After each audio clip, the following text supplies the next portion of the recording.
Oh, all right. Yeah, I finally got a chair that I can fit back here. I finally figured out how to do it. Hey, welcome, guys. Um, Sorry this is late again. I know, I know.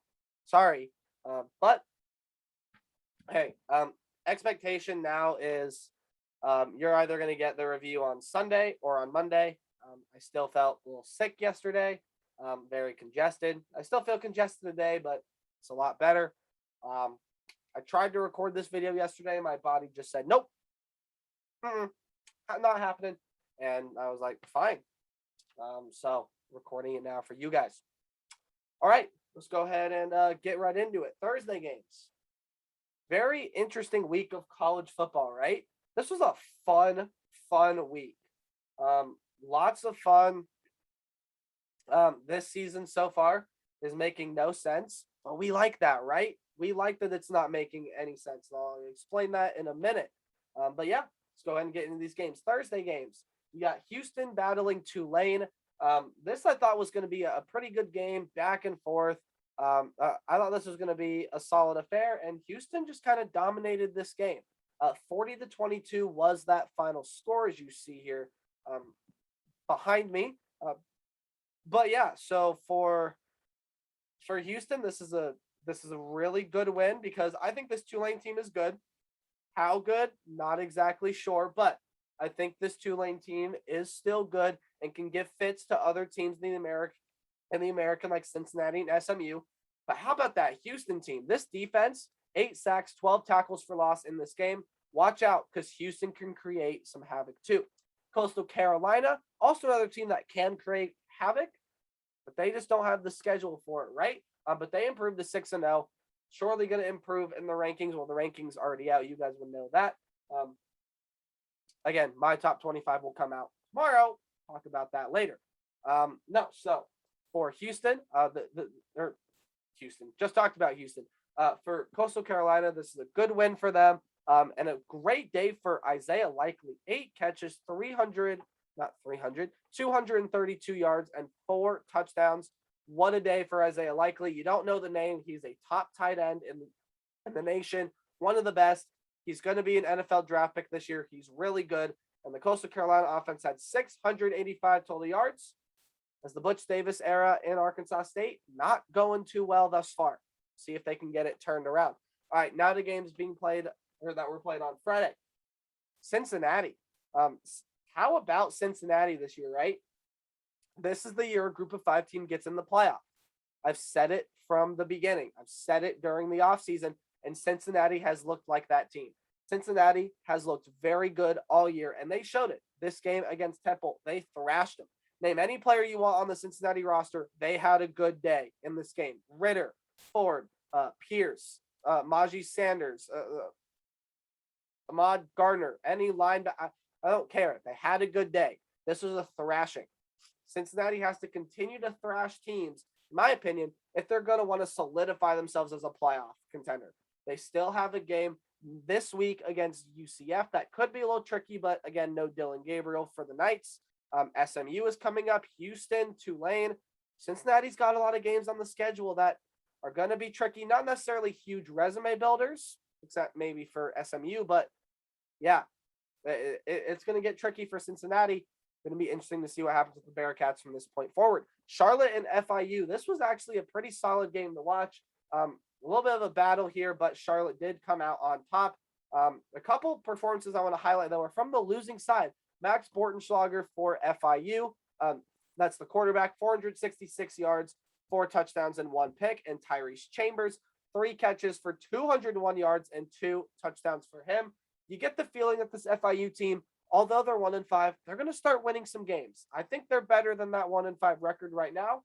They could start winning some games later down the line. So don't overlook FIU if you're a fan of any team in Conference USA. And for Charlotte, they've looked really good all year. Probably the favorites to win Conference USA as of right now. So we'll see what happens the rest of the way. All right, Stanford and Arizona State. Arizona State has solidified themselves as the best team in the Pac-12 South. Period. End of story. That's done. Arizona State is really, really good. Jaden Daniels didn't have a terrific day, but he had a good day. Tanner McKee, 3 picks. This Arizona State pass defense is insufferable. Really, really good team there for Arizona State. Stanford thought they could pull another upset. Didn't happen. Arizona State, now the team to beat in the Pac-12 South. All right, the Saturday slate was so much fun, guys. The Saturday slate, one of the best Saturdays ever. This season is giving off 2007 vibes. It really is. It is a special, special season. We're going to kick it off here. Akron and Bowling Green. Yeah, this was the first game that went final on Saturday, and it was actually kind of an okay game to watch. I watched some parts of it. Didn't watch a whole lot, though, but Akron made Bowling Green pay. 5 turnovers from the Falcons, 2 fumbles, 3 interceptions, as Akron gets their second win of the year. Both teams now 2-4, 4 wins away from bowl contention. I don't think either of these teams are going to make a bowl or push for the Mid-American, but you never know. Michigan State. If you have kind of been pushing Michigan State to the side and say, well, they haven't really had a game to prove it yet, change your mind. Because I know coming into this year, Michigan State was a team that I did not think was going to be that great. This is a good football team. This is a really, really good football team. In fact, they did something that has only been done 4 other times in FBS history. They had a 300-yard passer, 200-yard rusher, and 200-yard receiver in this game. That's Peyton Thorne, 340 yards, 3 touchdowns, 1 pick. Kenneth Walker, 29 carries, 232 yards, and 1 touchdown. And Jalen Naylor, 5 catches, 221 yards, and 3 touchdowns. This Michigan State team is good. And this race in the Big Ten East is going to be fantastic. I'll probably say that 3 or 4 more times throughout the video. But just look at the Big Ten East. I mean, you have Ohio State, Michigan, Penn State, and Michigan State now all in the top 10, and they haven't even played one another yet. This Big Ten season is going to be crazy. All right, moving on though. Florida beats Vanderbilt. Not much more to say about that one. Moving on from that one, West Virginia and Baylor. In my opinion, this has been a disappointing season for West Virginia. It really has, because West Virginia, I thought they were going to be a lot better than this, yet they just haven't been, right? I thought they were at least going to be better on the defensive end in this game. We know Baylor's one of the top offensive teams in the country, or at least top 25, top 30 coming into this game. But West Virginia fielded a really good defense last year, and it showed throughout the year. They gave Oklahoma a fight. They gave Maryland a fight. But it just hasn't happened this year for West Virginia. Although I will say on the Baylor end, a great day for Thornton, that wide receiver. 8 catches, 187 yards, and 2 touchdowns as Bohannon, the quarterback, threw 2 more touchdown passes for a total of 4, 336 passing yards as Baylor able to beat West Virginia. So a good win there for Baylor. They've looked really impressive thus far. Interesting game against BYU coming up this week, and we'll talk what happened to BYU in a little bit. All right, Tennessee beats South Carolina by the same score, 45-20, as Tennessee improves to 4-2. Don't have a lot of notes on that game, although I do want to talk about the Buckeyes of Ohio State.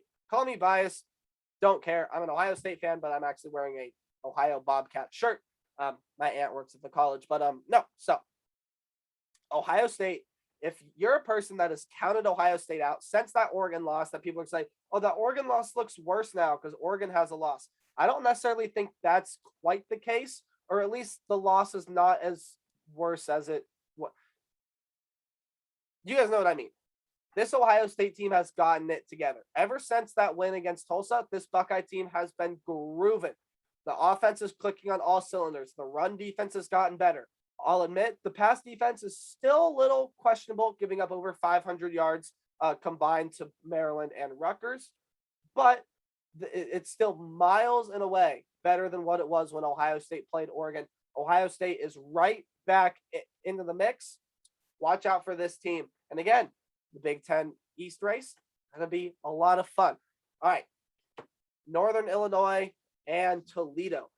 This was an exciting game. I actually watched this game. It was on CBS Sports Network. It was a fascinating game to watch. And it was fascinating because it seemed like Northern Illinois had the ball every single time I looked at the thing. I don't think once when I glanced at this game that Toledo had the ball. And it's because they didn't. Northern Illinois led time of possession 40 minutes and 47 seconds to 19 minutes and 13 seconds. Yeah, that's how much Northern Illinois controlled the pulse of this game. But Toledo's defense, good enough to keep them in the game. 22-20 your final score. Northern Illinois had to drive down the field and score on a last-second drive in order to get this win, and they do. They get this win. It's a good win for Northern Illinois. Toledo hasn't played up to the standards that a lot of people thought they were going to play up to, but nonetheless, these are two teams that I think can push for the Mid-American Conference Championship. All right, what a game this was to watch. This game right, if I can back my hand up far enough. There you go. This game right there. Wow. Oh my goodness, what a game to watch. I'm going to be talking about this one for a bit, so get comfortable, get your popcorn out. And yeah, Lane Kiffin definitely was eating popcorn in this one, or not, probably stressed out on the sideline. But save me some popcorn, Lane Kiffin, because this one had a lot of fireworks. I told you both offenses were going to recover, right? I didn't think this was going to happen. 103 combined points between Ole Miss and Arkansas, and it was a battle all the way through. It was back and forth and back and forth. It took a failed 2-point conversion. So Arkansas went down the field, their final drive, or what was supposed to be their final drive, and scored. Tied the game up 45-45. Was you left Matt Corral time. First play, a deep shot wide open to Braylon Sanders, 52-45. Your score now. And then Arkansas, their now final drive of the game. They drive down the field. They score with no time left on the clock, and they decide to go for the game. And I love it. I know Arkansas fans are going to be like, why'd you decide to go for the game? Kick the extra point, try to win it in overtime. I like the call. I love it. I do. It builds suspense. It builds character. I loved the call. I loved it. They didn't get it. Tried to hit Treylon Burks just too high, and Ole Miss walks away with an incredible 52-51 win. Jefferson had a good day for Arkansas, however, 326 yards, 3 touchdowns, 1 pick, and 20 carries, 85 yards, 3 touchdowns on the ground. Matt Corral's stat line looked like this: 287 yards, 2 touchdowns, 15 carries, 94 yards, and 2 rushing touchdowns of his own. Good day for running backs all around, especially Snoop Connor, who had 3 rushing touchdowns on 12 carries. Already mentioned Treylon Burks, great day. That deep shot to Braylon Sanders made him the leading receiver for Ole Miss. 676 total yards for Arkansas, 611 total yards for Ole Miss. And that is how you have the most explosive offensive game of 2021. Ole Miss wins a close one. Georgia Tech and Duke. This was an interesting game to watch as well. Mateo Durant is a workhorse for Duke. 43 carries, 152 yards, and 1 touchdown. And Duke was driving their final drive of the game. They were driving. They were hoping to win the game. But Wanye Thomas, game-winning interception with 15 seconds left for the Yellow Jackets. And that is how Georgia Tech improves to 3-3, while Duke drops to 3-3. Georgia Tech has looked a lot better this year than I thought. Not necessarily skill-wise, but record-wise, right? They have a hard schedule. A lot of people saying it's the hardest schedule in the nation. Probably not so anymore. But when you look at Georgia Tech and Duke has even been a surprise too. These are 2 good football teams, and the ACC has just been havoc this year, right? All right, Red River.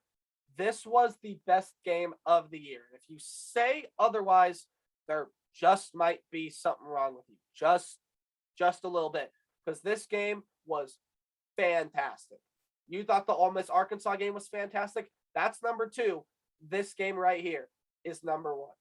Texas, excuse me, controlling the game early. Up 28-7 after 1, up 38-20 after half. It looked like Texas was going to roll in Red River, shake up the college football world, except they didn't. You can see right there. But let me tell you what happened. Spencer Rattler got pulled late in the first half. There just wasn't a lot of chemistry going. Lincoln Riley said, you know what? We need to change. Let's put in Caleb Williams. And I think a lot of Oklahoma fans went, oh, I don't know about this one. Hopefully Caleb Williams. Caleb Williams. Caleb Williams was a revelation to Oklahoma in this game. 212 yards, 2 touchdowns. He was fantastic. Played most of the second half. Spencer Rattler went in for a 2-point conversion. But Williams, probably going to be the guy moving forward. unless they decide to go back to Rattler, who has struggled this year. But Williams, that's a guy that now, who knows? He might be the starter for Oklahoma moving forward. And we came into this game talking about Bijan Robinson. And while he did have a good day, Kennedy Brooks stole the show. 25 carries, 217 yards, and 2 touchdowns. That's a Bijan Robinson stat line, but nope, by Kennedy Brooks. On the Texas side of things, Casey Thompson played a fantastic game, 388 yards and 5 touchdowns. And Xavier Worthy, oh my God, young man, you are one of the best wide receivers in the nation. 9 catches, 261 yards, and 2 touchdowns for Xavier Worthy. I believe he's only a freshman or sophomore as well, so still a young guy, lots of experience to come. But Oklahoma makes a comeback victory, outscoring Texas 35-10 in the second half after putting Caleb Williams in 662 total yards compared to Texas 516. And that is how you get the recipe for the best college football game of 2021, at least so far. All right, continuing now, we have Marshall and Old Dominion. This game went into overtime. I didn't pay attention too closely. Marshall has been a team that has been struggling so far this year, but they're able to get this one done in overtime. After being down to Old Dominion most of the game, they go down and score late and end up winning it in overtime. Now, moving on to the second column, scoot over here a little bit. Did anyone watch this game up here? No, just me? All right. It actually wasn't televised anywhere, but I actually was paying pretty close attention to this one because, I don't know, it's fun. Two teams that, I'm just going to go out and say it, two teams that suck playing each other for the right to be, yeah, we suck less than you. And that happens to be UMass. So UConn now holds the title for the worst team in FBS this year, while UMass gets their first win of the year behind Ellis Merriweather's 39 carries, 171 yards, and 2 touchdowns. And yeah, it was actually a pretty fun game from what I heard. But UMass is the less sucky team. Wisconsin, speaking of teams that disappointed, talked about West Virginia this year. There have been a couple other disappointments that we'll get to, but Wisconsin, they've been a disappointment this year as well. Not as good as people thought they were going to be. Saw a lot of people predicting Wisconsin to go undefeated. They do improve the 2-3, and they shut out Illinois. This is how badly they beat Illinois. But first, some stats. Ches Malusi, 21 carries, 145 yards, and 1 touchdown, while Braylon Allen coming in this game for Wisconsin, 18 carries, 131 yards, and a touchdown for him as well. So good job, Braylon Allen. Good job, young man. But the Wisconsin dominance was prominent. 30-9. That was the first down ratio. Wisconsin to Illinois. Wisconsin's defense allowed 1 for 12 on third down and 93 yards. That's all Illinois was able to muster up in this game. Of course, Graham Mertz came into this game a little hobbled. Did play, I believe, only threw like 10 or 11 passes. And yeah, much was the story last year. Wisconsin, Thompson, Illinois. This Illinois team has struggled to get things going ever since they beat Nebraska in week 1. Or week 0. Yeah, week 0. So interesting to see what both these teams do going forward. Probably not going to be players for the Big Ten championship game, but maybe could cause some havoc. Maybe can pull an upset. Virginia and Louisville. This was a good game to watch here as well. So Virginia, Brennan Armstrong is such an underrated quarterback, and he's not going to get a lot of love because he's playing at Virginia. But hey, Virginia has a shot to make the ACC title game, much like everyone in the ACC. But Armstrong, 487 yards, 3 touchdowns, and 2 picks. Favorite targets were Rashawn Henry and Keayon Thompson, the football player. Literally, that's what he's listed on his depth chart. Keayon Thompson wears number 99, can play any position you can play any position you want him to. Combined stats for Henry and Thompson: 18 catches for 311 yards. Henry had 47 more yards than Thompson did. You can do the math. And yeah, Virginia had to come back to win this game, though. They trailed 30-13 after the third quarter, outscored, outscored Louisville 21-3 in that third quarter, including a game-winning field goal kick from that kicker at Virginia. But Louisville, final drive, they are driving. Oh no, they're in field goal range and the kick is up. James Turner tries to be the hero, and it is no good. Virginia survives yet again. So a missed field goal from Miami, a missed field goal from Louisville. That's how Virginia is 4-2 instead of 2-4. So Virginia gotten lucky thus far, but Brennan Armstrong, assure me this, he's going to win them. Or believe me, Brennan Armstrong is going to win them some games. All right, flying through some games here really quickly. SMU avoids an upset bid at Navy. They were actually down for most of the first half, came back to tie it at halftime, and ended up going on a nice run and wins against Navy. All right, Miami, Eastern Michigan, a close game in the Mid-American. Eastern Michigan able to win that one by 1 point. Low-scoring affair there as well. Ball State finally got this offense together. This is the Ball State team that everyone expected coming into the year. I actually did watch this game for a little bit. In Western Michigan, definitely the worst effort of the year by a long shot. I don't quite know what happened with Western Michigan in this game.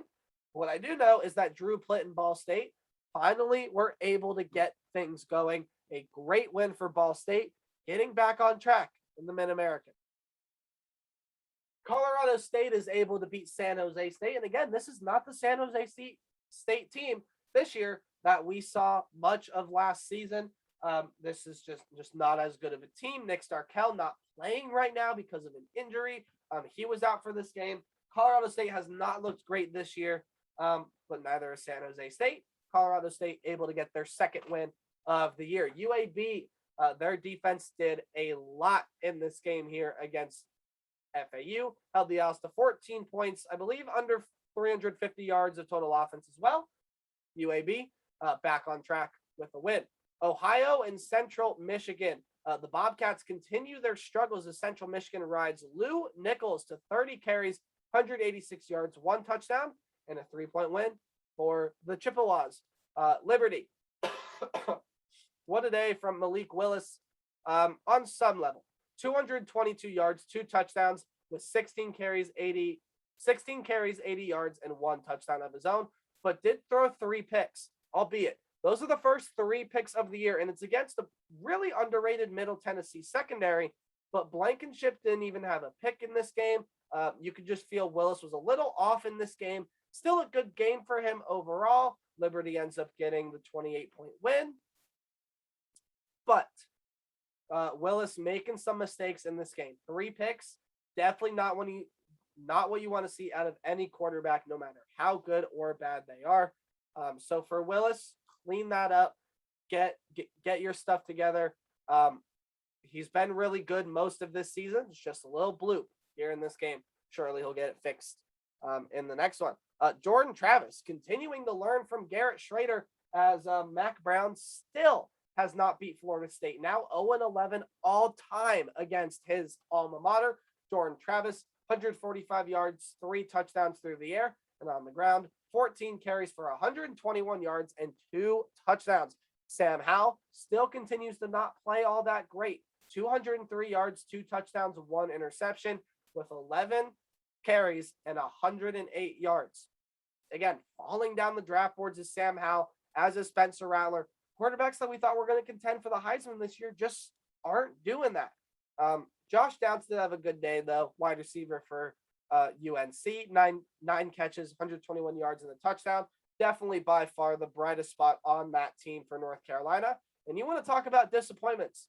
Look no further than Chapel Hill, because this North Carolina team, nowhere near as good as we thought they were going to be. Georgia and Auburn. Yeah, Georgia continues their dominance. And now the number 1 team in the nation. We'll talk about why in a little bit. But Georgia handles Auburn in this game. Stetson Bennett did end up starting. 231 yards, 2 touchdowns. Great day here for Georgia. A very lackluster day for Auburn as well.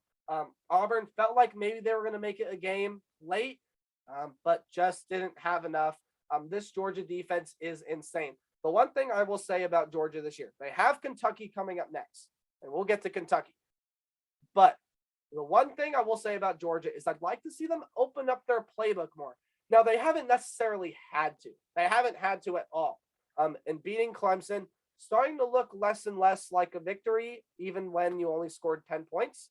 But still, I would like to see a little bit more diversity in that Georgia offense, because I think if they can face an offense that's going to score points against this Georgia defense, and who knows when or if that's going to happen this year, because this Georgia defense, one of the best defenses all time. If Georgia ends up finding themselves down some point this season and their defense not really being at a strong point, their offense hasn't really shown a lot of, hasn't really shown a lot yet. But again, they haven't had to. So we'll see if Georgia's offense has to start getting their offense together. But overall, Georgia definitely looks like the best team in the nation, hands down. We have another upset in the books.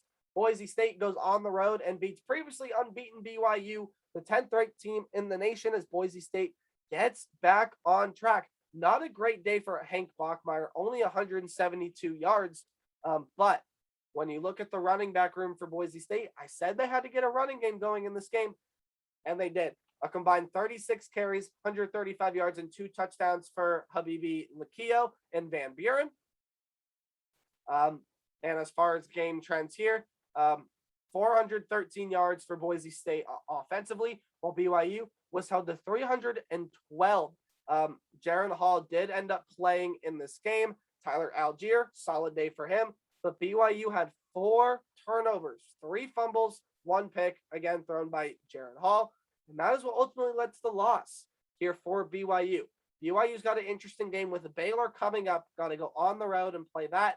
That's going to be an interesting game. But BYU, a dark horse independent team, to maybe try to push their way towards the playoff, because if they would have remained undefeated, they would have had a better resume than Cincinnati. But now they can't do that because they have a loss. So be interesting to see what happens with BYU and Boise State going forward. Moving on to the next game, Oregon State and Washington State.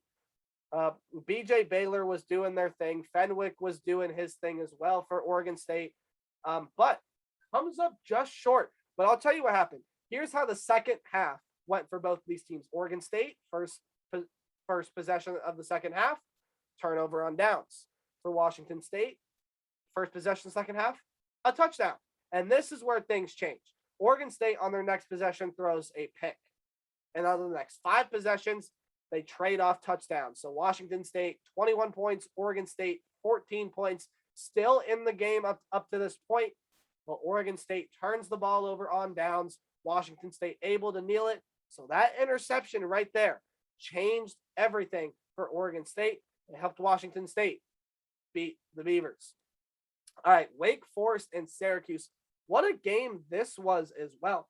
Syracuse is a lot better than I originally thought coming into this year as well. But Wake Forest continue to still look like one of the better teams in the ACC. You can make the argument that they are the best team in the ACC. I definitely listen to that argument. I support that argument. They're the only undefeated team left in the ACC, and they barely survive in overtime here in this one. 40-37. Sam Hartman, 330 yards, 3 touchdowns, 1 pick. While Garrett Schrader on the other side, 160 yards for 2 touchdowns throwing and rushing. One of the best dual threat quarterbacks in the nation. 29 carries, 178 yards, and 1 touchdown for Schrader. While Tucker for Syracuse as well, 26 carries, 153 yards, and 2 touchdowns. But A.T. Perry for Wake Forest, 3 catches, 137 yards, and all 3 of his catches were touchdown grabs, including 1 in overtime. And that is what helped Wake Forest stay unbeaten against Syracuse in the Carrier Dome. All right, Missouri is able to beat North Texas 48-35, so a good win there for Missouri. And a good day for Tyler Beatty. 17 carries, 217 yards, and 2 touchdowns for Tyler Beatty. Great performance from him as Missouri wins. Time to talk about, coming into this week, the game of the week. Battle for control in the Big Ten. It's Iowa and it's Penn State.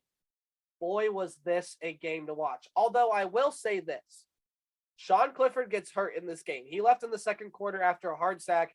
His final stat line looks like 146 carries, 0 touchdowns, 2 picks, 146 yards, no touchdowns, 2 picks, 3 carries for 36 yards, and a touchdown for Clifford as well. But he left in the second quarter fell on after a hard sack. So Roberson had to step in and be that backup. He did not show me a lot in this game. And I think a lot of people are going to make the argument, and I'm going to make this argument too. I feel like if Sean Clifford would not have gotten hurt, Penn State would have won this game. But Iowa able to take advantage of 4 picks in this game, lead the nation in picks by a long mile. Petrus had an okay day again, 195 yards, 2 touchdowns, 1 pick. Tyler Goodson, 25 carries, 88 yards, no touchdowns for him. But again, Roberson coming in, and there was no flow for this Penn State offense. Penn State was up double digits, looking like they were going to roll. Sean Clifford goes out. Okay, no big deal. We have a lot of faith in our backup. I don't now. Roberson is not great, and he lost this game for Penn State, undoubtedly. Penn State, yes, they can still claw their way into the playoff. Now, I'm not going to take anything away from Iowa in this game. This Iowa defense is ridiculously good. One of the best defenses in the nation, probably one of the best defenses all time. It's a ball hawking defense. I believe the number is now 16 picks this year for Iowa through 6 games, which is maddening. But yeah, this Hawkeye offense, in my opinion, is not good enough to outscore a team like Ohio State, like they might see in the Big Ten championship game, or maybe Penn State with Sean Clifford, because that Penn State defense is still good. However, Iowa able to go down, score points, take advantage off turnovers in this game, do what they do best. Iowa is the team that remains unbeaten coming into this game. We can make all the arguments that we want, but Iowa, still a good team. I still want to see more from the Hawkeyes offensively. I really do. I still want to see Tyler Goodson get consistently like good 100-yard performances week after week. Petrus stepped up and played well late in this game, but I want to see Petrus have some big games, some 300-yard games. Haven't seen that from Petrus yet this year. So Iowa, get your offense going, and I will start thinking of Iowa as a legit contender to make the playoff. This defense, though, might just get them there. All right, UCF playing East Carolina. This was an interesting game here as well. UCF has to go down late to score, and they survive. Keaton Mitchell never got it going in this game for East Carolina. Big reason why there's a loss there. As UCF, without Dylan Gabriel, survives against East Carolina. All right, Utep and Southern Miss. Last game in the second column. How about Utep this year, huh? You want to talk about surprises? Yes, Iowa's been a surprise. Penn State's been a surprise. I've talked about surprises on this board. How about UTEP?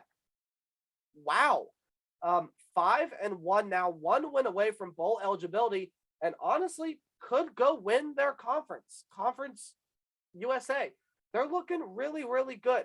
UTEP and Charlotte, if that's a game that we see this year, I think that game's going to be fantastic. But UTEP, wow, they're really getting it going, and they get the 13-point win against Southern Miss, 1 win away from bowl eligibility. All right, moving into the final column here. You have Georgia Southern and Troy. A good win here for Troy. Grinded out to the end. Georgia Southern is a gritty team. Troy is able to get the win in Sun Belt play. And moving on now, Wyoming ends an undefeated season, or I should say Air Force ends Wyoming's undefeated season as they improve to 5-1, a 10-point win here against the Cowboys.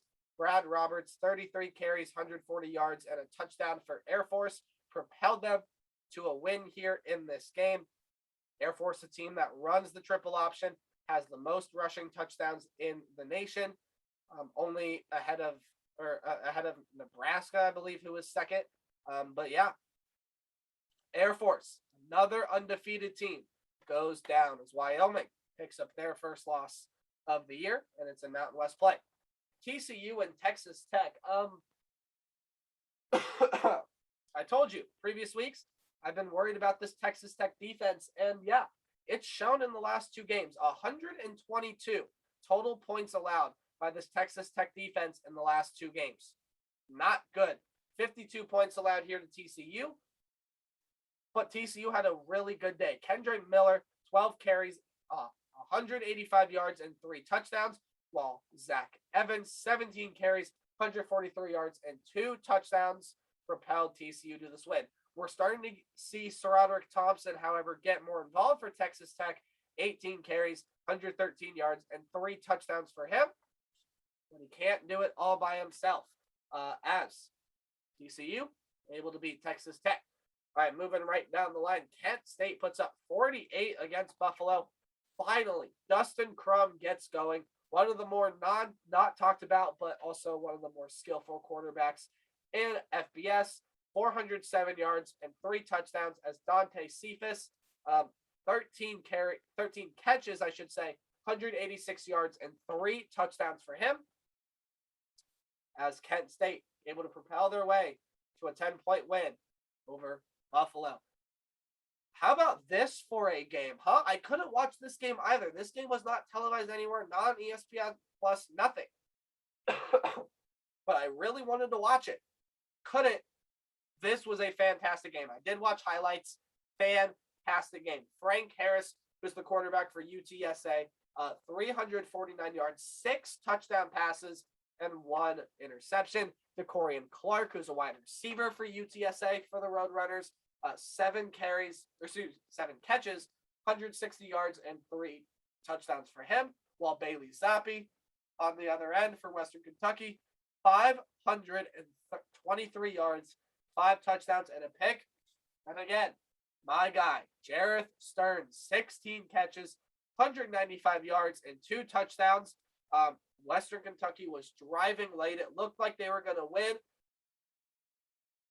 But Bailey Zappi got picked off in the final drive of the game at the UTSA 3-yard line. So very good effort from Western Kentucky. They were very, very close to winning this game. But UTSA, the Roadrunners, get bowl eligible and remain unbeaten. I might have them ranked in my top 25 video tomorrow. Who knows? You might see them ranked. You might see them in my first 5 out. We'll just have to wait and see. All right, South Alabama and Texas State. So the overtime rules have changed this year to prevent games from going into the 4th, the 5th, the 6th, the 7th overtime. Not here. 4 overtimes needed for Texas State to get this win, but they do. And South Alabama now has dropped their last 2 games to Louisiana and now to Texas State as the Bobcats pick up their 2nd win of the year. Kentucky. Yeah, Kentucky is for real. Oh, yeah. Let this sink in for a moment. Kentucky this year has beat both Florida and LSU. Yes, that is a true fact. Kentucky remaining unbeaten. They have a test next week against the newly #1 team in the nation, in the Georgia Bulldogs. So it will be interesting to watch that one. Great day all around for the Kentucky players. I thought Wan'Dale Robinson had a great day. Levis, again, okay day. Not as good as we saw him in the early season, but still playing really well. Chris Rodriguez for Kentucky as well. 16 carries, 147 yards, and a touchdown. While Kiviasi Smoke, 12 carries, 104 yards for Kentucky as well. As Kentucky handles LSU fairly easily. All right, 2 pretty interesting games coming up here. The Notre Dame starting quarterback was neither Jack Cohn nor Drew Pine. It was Tyler Buchner. 113 yards for a touchdown, 2 picks, 12 carries for 67 yards and a touchdown. They did end up playing Jack Cohn and did okay. 108 yards and a touchdown for Jack Cohn. As Notre Dame struggling throughout this game, struggled to sort of get ahead to really to really take control of this game, to solidify themselves as the winner in this game. Had to drive down the field. Jonathan Doerer for Notre Dame, game-winning 48-yard field goal. And that's how Notre Dame recovers from that loss against Cincinnati and improves to 5-1. All right, Michigan and Nebraska. What a game this was as well. I was watching this game and all I was thinking was, oh wow, Nebraska's gonna pull it out. And some late game mistakes for the Huskers, shooting themselves in the foot again, cost the Huskers this game. Now, Nebraska is on the verge of a game-changing or of a program-changing win. They are on the verge. They are not quite there yet, but they will be. They will be. They still have games against Ohio State, Iowa, Wisconsin still up for Nebraska. Very good chance to go bowl eligible this year. They have an interesting game next week against Minnesota. Definitely keep your eye on that one. That one's going to be interesting to watch. Martinez, 291 yards, 3 touchdowns and a pick. 8 carries for 38 yards and a touchdown on the ground as well. Ramir Johnson had a good day. Not necessarily running the football, though. Only 17 carries for 17 carries for only 67 yards, but 6 catches for 105 yards and a touchdown. So really good dual threat back there. They're also playing Jacques Yant over there at Nebraska. Haskins, though, able to run through Nebraska pretty easily today. Or I should say on Saturday, 21 carries, 123 yards, and 2 touchdowns. And like I said, late game mistakes and mental errors made by Nebraska down the stretch. And Michigan avoids the upset to remain undefeated. All right, Utah and USC. Utah able to win this one pretty handedly. Although Keaton Slovis didn't play bad. 401 yards, 2 touchdowns, and a pick. And Drake London, one of the best wide receivers in the nation, 16 catches, 162 yards, and 1 touchdown for him as well. But it's not enough. Utah able to handle USC and wins by 16. Georgia State able to beat University of Louisiana Monroe. So good win there for Georgia State. And now time to talk about the thing that happened last weekend, right? Not quite sure how to explain this one here.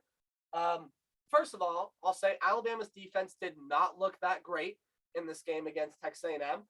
But also Texas A&M, where has this been all year, right? After Haynes King got hurt, it was a slow-going, hard-fought win against Colorado, and then in back-to-back weeks, they lose to Arkansas and Mississippi State, and they don't look that great in either of those games. But in this one, they looked fantastic, and Zach Calzada was playing really, really well. 285 yards, 3 touchdowns, and a pick. I know that stat line doesn't jump out at you, but he played well in this game. So did Bryce Young, though. 369 yards, 3 touchdowns, and a pick. Brian Robinson, 24 carries, 147 yards. Jamison Williams, 10 catches, 146 yards, 2 touchdowns. Everything seemed to be going Bama's way. But Texas A&M was just playing better. They're driving down the field. They get in the field goal range, and they make it. Seth Small is the hero for Texas A&M, and Alabama loses their first game since the Iron Bowl, actually, since the Iron Bowl in 2019. Now, streaks lost for Bama in this game. Their 100 straight games, 100-game win streak versus unranked opponents, gone. Nick Saban, that was his first loss against the former assistant in Jimbo Fisher, is now 24-1. Jimbo Fisher said, "Oh yeah, we're gonna beat Nick Saban as soon as he comes in here." He wasn't lying.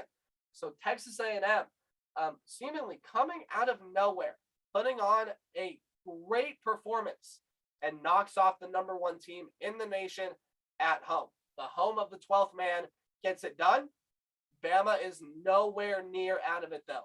Every single game left on their schedule, they can win. Absolutely. Bama probably still going to be one of the favorites to make the college football playoff. Might still be the favorite to win the SEC, although I'm going to give that to Georgia right now because Alabama's defense did not look that great in that game against Texas A&M. We all know Bama is going to turn it around. They're going to get better. But now Bama is playing on thin ice. They got one loss. They can ill afford to lose another game, or they're out of the playoff. So interesting to see what happens with Bama and A&M going forward. Keep an eye on it. San Diego State continues their undefeated season as they beat New Mexico. Memphis just can't get past Tulsa, 35-29. Shamari Brooks had a great game for Tulsa. 26 carries, 126 yards, and 2 touchdowns, while Josh Johnson, a wide receiver, 8 catches, 140 yards, and a touchdown. Hennigan was slinging it to Calvin Austin all game, though. 13 catches, 200 yards, and 1 touchdown. And Memphis did outgain Tulsa, 614 to 417, but 3 turnovers for the Tigers, 1 fumble and 2 picks, led to Tulsa getting the 6-point win. UCLA bounces back after a loss. They improved to 4-2 after a win over the still winless Arizona Wildcats. And Nevada. Boy, when Nevada's clicking, this team is fun to watch, right? Nevada gets a great win Nevada gets a huge win against New Mexico State. And I would argue that maybe Carson Strong, Malik Willis have looked like the 2 best quarterbacks so far that are eligible for the NFL draft. That detail is important. There have been other quarterbacks that have looked great, but probably Strong and Malik Willis look like the best 2 quarterbacks. Probably might be the first 2 quarterbacks taken off the board in the NFL draft. That yet remains to be seen.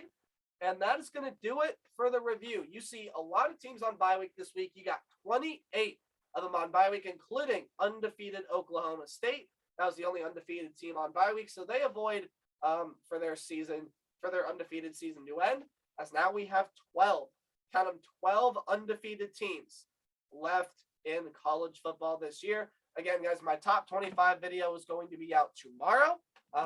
What'll happen is, again, my top 25 video will always come out the day after my review. So if I post my review on Sunday, my top 25 video will come out on Monday. And if I post my review like today on Monday, the top 25 will come out on Tuesday. Guys, this season has been so much fun. I'm getting lots of 2007 vibes. I don't remember that season well. Again, I was 5, 6, but this season is a hell of a lot of fun, and it doesn't make a lot of sense, but that's what makes it fun. There's a lot of interesting races that still have to be panned out. October is mayhem in college football. You guys are going to get another look at the board. I'm going to be signing off here. Got some things I got to take care of, college-related business.